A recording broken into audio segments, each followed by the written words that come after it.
So hey guys what's up and welcome back to the channel. यार आज की video में हम लोग ये जानने का प्रयास करेंगे कि बजाज पल्सर सीरीज़ की ज़्यादातर बाइक्स में पतले टायर्स क्यों देता है। पल्सर सीरीज़ की कॉम्पिटिटर बाइक्स को आप देखोगे तो उसमें कॉम्पेरेटिवली ब्रॉड टायर्स आते हैं और उनको चलाने वाले राइडर्स उनमें लीन मारने के बाद और सांप बनाने के बाद ये बोलते हैं कि भाई मजा आया। और मैं ये जो मजा है हिंदुस्तान के हर व्यक्ति को देना चाहता हूं। तो ये मज़ा बजाज वाले पल्सर राइडर्स को क्यों नहीं दे रहे हैं, ऐसी क्या वजह है? कुछ तो गड़बड़ जरूर है Abhijit. For example Pulsar 220F BS6 को ही ले लो, जिसकी पावर है 20.4 PS के आसपास, लेकिन इसमें टायर्स आते हैं फ्रंट में 90/90 सेक्शन और रियर में 120/80 सेक्शन। लेकिन अगर आप इसके कंपटीशन को देखोगे जिसमें अपाचे 204V और FZ25 आते हैं तो उनमें कंपैरेटिवली ब्रॉड टायर्स आते हैं। अपाचे 204V में फ्रंट टायर तो 90/90 का ही है, लेकिन इसके रियर में 130 सेक्शन टायर आता है।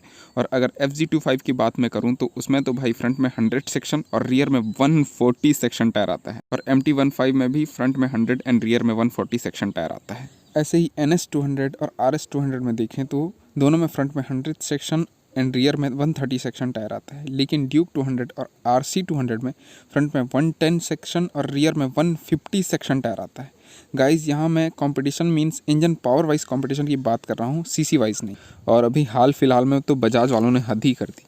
उन्होंने दो 250cc बाइक्स लॉन्च करी, जो कि है Pulsar N250 and Pulsar F250।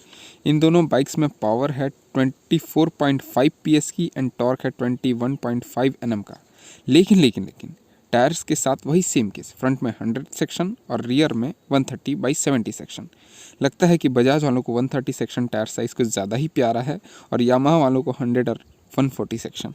एक और पल्सर सीरीज़ की बाइक की बात कर लेते हैं यहाँ। मैं जानता हूँ कि वीडियो के टाइटल में जो क्वेश्चन है आप लोग उसका आंसर जानने के लिए बेताब हुए बैठे हुए, लेकिन इस बाइक की बात करना भी यहाँ ज़रूरी है।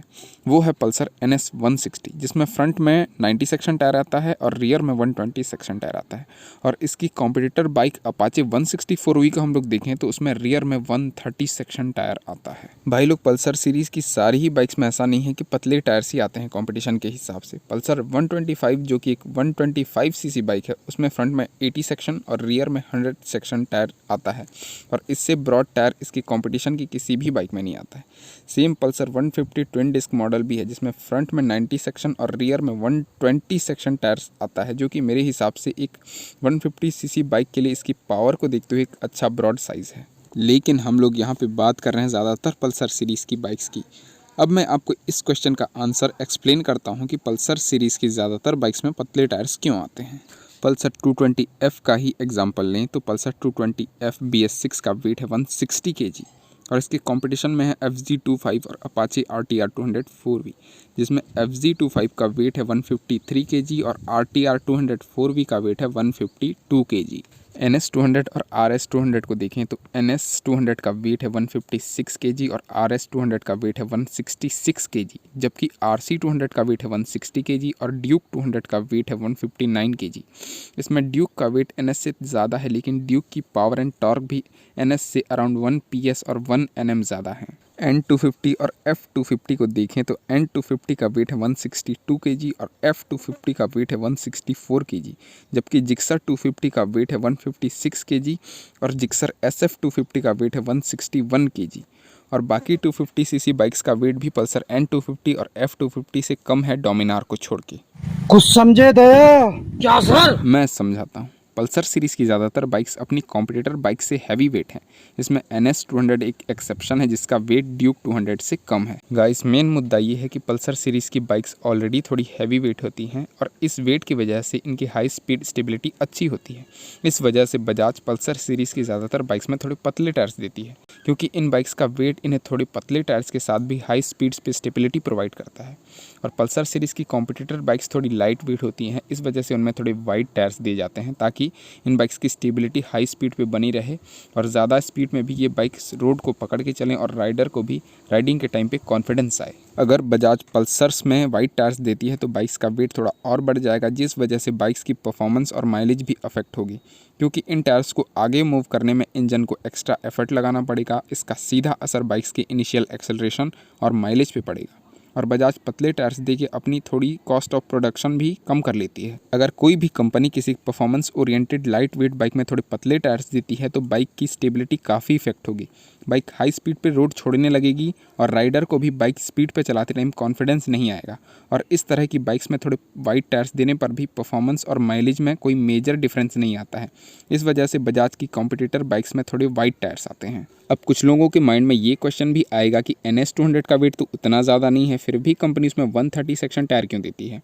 उसमें तो 140 या 150 सेक्शन टायर लग सकता है। Good question. मेरे हिसाब से भी बजाज को NS 200 में 140 सेक्शन टायर देना चाहिए, लेकिन शायद बजाज वालों को यही नहीं पता कि 140 सेक्शन टायर भी मार्केट में अवेलेबल हैं। उनको पल्सर के लिए 130 सेक्शन टायर ही दिखता होगा मेरे हिसाब से। और बजाज वालों का कंसर्न ये भी होता है कि बाइक माइलेज अच्छा डिलीवर करे, तो शायद पल्सर NS 200 में 140 या 150 सेक्शन टायर लगने से बाइक की माइलेज ड्रॉप हो जाए। और एक बात ये भी है कि अगर कंपनी NS 200 में वाइड टायर्स दे देती है तो RS लवर्स चिल्लाएंगे कि तुमने NS में मोटा टायर दिया, अब RS में भी दो। और आप जानते ही हो RS का वेट है 166 kg, उसमें वाइड टायर्स आए तो बाइक की परफॉर्मेंस और माइलेज दोनों गए। डोमिनार 250 में भी पतले टायर्स देने का यही रीज़न है। अब मैं आपको एग्जांपल पेश करके ये भी बता देता हूँ कि हैवी वेट बाइक में मोटे टायर्स देने से क्या हाल होता है। पल्सर 125 BS6 जिसका की वेट है अराउंड 140 से 142 kg, जो कि 125 cc सेगमेंट के हिसाब से काफ़ी भारी भरकम बाइक है, और उसमें आता है 100 सेक्शन रियर टायर। एक तो बाइक पहले से ही भारी भरकम है, फिर बाइक में आते हैं वाइड टायर्स, तो इस वजह से होता ये है कि बाइक की ना परफॉर्मेंस उतनी अच्छी मिल पाती है और ना उस बाइक में सेगमेंट के हिसाब से माइलेज अच्छा मिल पाता है। पल्सर 125 का इनिशियल एक्सेलरेशन बहुत ही बेकार है और माइलेज भी इस बाइक से 50 से 55 kmpl तक की ही मिल पाती है, जबकि SP 125 रेडर ग्लैमर में पिकअप बहुत अच्छा मिलता है और उनसे माइलेज भी 60+ kmpl तक की इजीली मिल जाती है। पल्सर 150 ट्विन डिस्क के साथ भी यही केस है। उसको 180 वाला लुक देने के लिए बजाज ने उसमें डाल दिया 90/90 और 120/80 सेक्शन टायर और बाइक का वेट पहुंचा दिया 151 kg, तो उसमें भी सेगमेंट के हिसाब से अच्छा एक्सेलरेशन और माइलेज नहीं मिल पाता है। तो भाई मैंने अपनी पूरी ताकत लगा दी है इस वीडियो में आपको ये समझाने में कि पल्सर सीरीज़ की ज़्यादातर बाइक्स में पतले टायर्स देके हमारा क्यों काटा जा रहा है। फिर भी आपको कोई डाउट हो या आपके माइंड में कोई और क्वेश्चन हो तो कमेंट बॉक्स आपका है, दिल खोल के पूछो। वीडियो कैसी लगी ये भी कमेंट करके बताओ, और जो भी ये लड़का बोल रहा है कर दो यार। मिलेंगे आपसे किसी और वीडियो में, तब तक के लिए बाय बाय।